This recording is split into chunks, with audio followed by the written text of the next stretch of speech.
There's a minhag, there's a tradition that the sermon that's given on Shabbat Hagadol is no shorter than 45 minutes.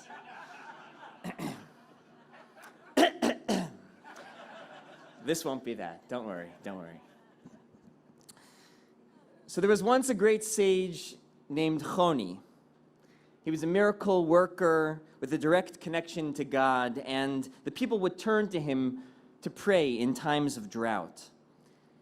There's a famous Talmudic tale that Choni was once walking along the road when he saw someone planting a carob tree.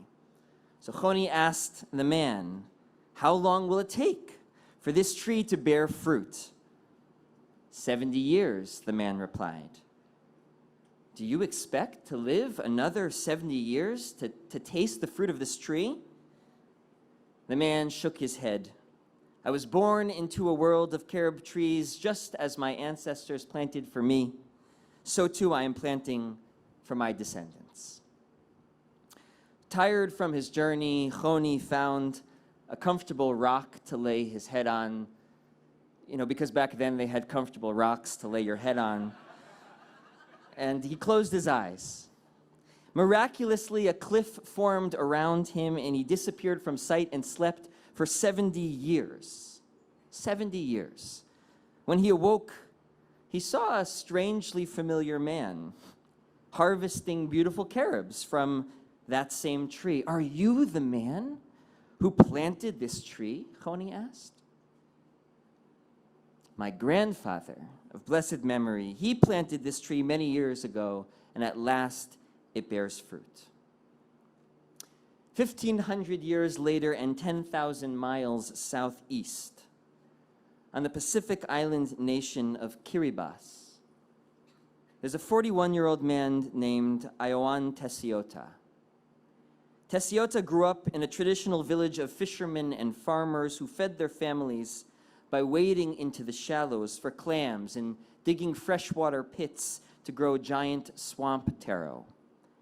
In 2007, facing the challenges of poverty, Tesiota and his wife applied for and received work permits in New Zealand.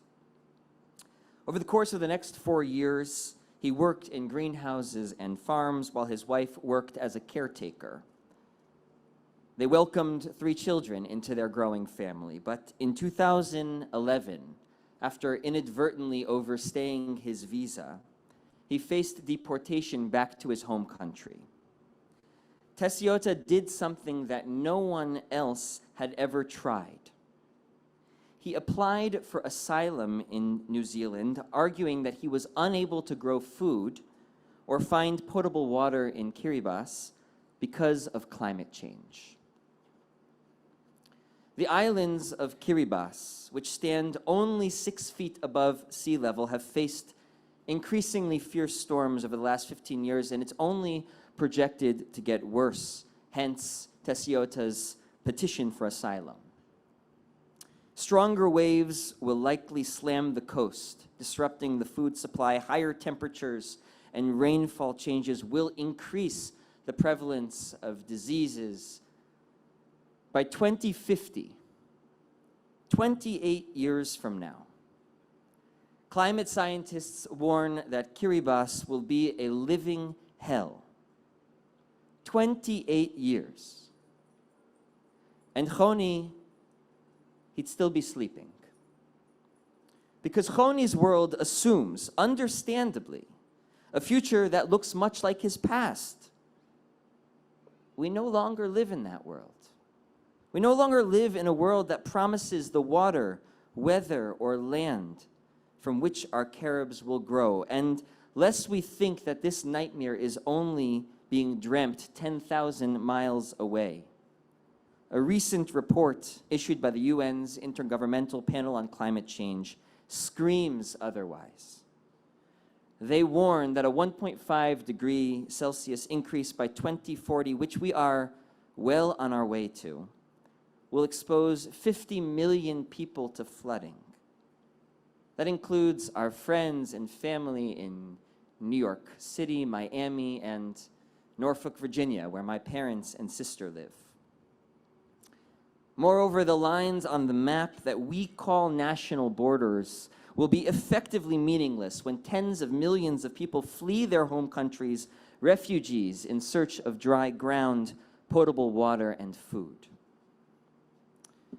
In the words of Greta Thunberg, we cannot solve a crisis without treating it as a crisis. At the roots of our collective story is one crisis after the next. By the end of the 3rd chapter of the Torah, we were handed an eviction notice to leave our home in Eden. By the end of the 4th chapter, the first sibling relationship ended in murder. By the end of the 6th chapter, God promised to destroy every living thing on earth by means of a flood. We've been here before. And today, on the cusp of Passover, we re-engage with the crisis of slavery and oppression. And so I ask, what have we learned from an origin story saturated in crisis, and from the retelling of these stories every year? Because we desperately need this wisdom to find our way to liberation. The central question of the Passover Seder is, can you see yourself in this story? Can you see yourself in this story? Not just the one-time Exodus, but the story of a recurring journey from a narrowness to redemption. This question, it's posed as an imperative in the Haggadah. Chayav Adam le'erot et atzmo. In each generation, every individual must see themselves as if they left Egypt. When the story ceases to be abstract, when it stops being someone else's heroic tale, and instead we understand that it's deeply personal, fundamentally ours, we begin to recognize both what it took to leave and how urgently crucial it was. To inhabit the eyes of an Israelite slave means seeing the brutality of the system and the rampant suffering. These eyes leave little room for denial, diminishing space for the postponement of solutions. But do you know what else these eyes saw?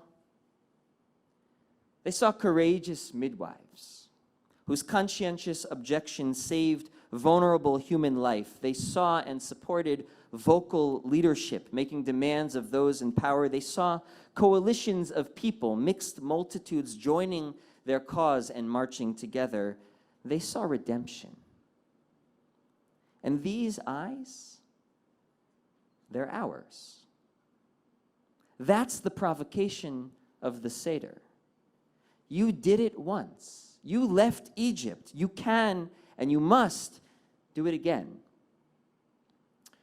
Which begs the question, on the road to freedom, what will each of us do to leave Egypt behind us? Because Egypt is not just a place. It's what causes the storms flooding Kiribati. It's the nightmare that Choni would awake to if he lived today. It's our addiction to fossil fuels, our extractive relationship to the earth, our rendering of creation solely and soullessly as an instrument for our greed. What each of us must do is, of course, both a personal and collective question, which demands answers on both the individual and systemic level. In the face of so many heartbreaking projections about life on this planet in 10, 30, 50 years, it is tempting to see our smallness, to say, why bother? To release individual responsibility, because we know that it was the strategy of giant fossil fuel corporations to fund massive campaigns, shifting the onus of the crisis on us, on individual choices. And yet, leaving Egypt, it didn't just happen in Pharaoh's court. 600,000 people left Egypt, and while we might only know the names and stories of a select few, there is no redemption without all of them packing their bags in the middle of the night. Individual changes, the everyday choices of what we eat, how we power our homes and fuel our cars, the products we buy, these begin to heal the dissonance in our own lives between what we know about the crisis and what we're doing about it. It has to be personal. We have to see ourselves in the story, changing the course of how we live, making the decision to leave Egypt with all of the unknown and sacrifice that entails.